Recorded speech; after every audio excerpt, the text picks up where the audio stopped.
you came back to die with your city.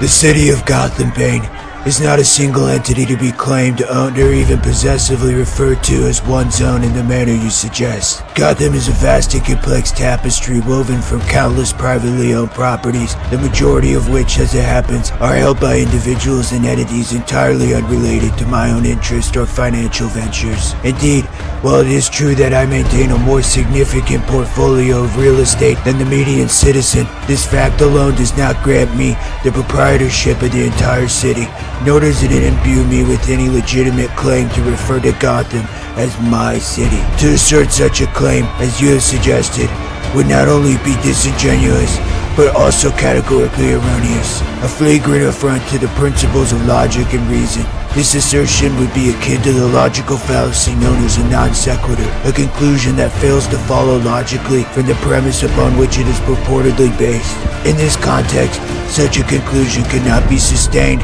when subjected to even the most cursory examination of the facts. Moreover, we must consider that Gotham is governed by democratically elected officials, individuals who have been chosen by the populace to represent their interests and manage the city's affairs. Therefore, it would be far more accurate and certainly more appropriate to describe Gotham as the People's City, as its governance, and by extension its identity, are derived from the collective will of its residents. However, let us entertain a counter-argument, acknowledging the significant and pervasive influence of organized crime, along with the insidious effects of systemic political corruption.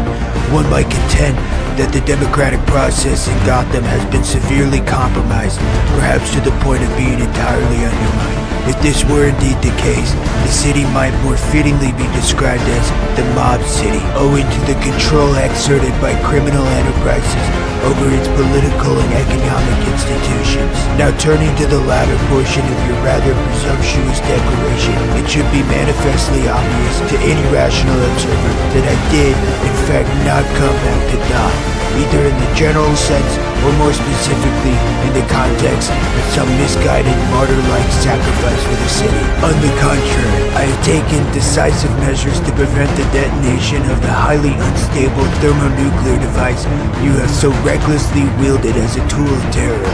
The prospect of me journeying across a significant geographical distance, breaching the fortified perimeter established by a martial blockade, navigating a metropolis besieged by a terrorist organization led by none other than yourself, all of this merely to perish in a location which, as we have previously established, does not even belong to me, is patently absurd. In conclusion, Bane, every facet of your statement is not only incorrect, but also unfounded.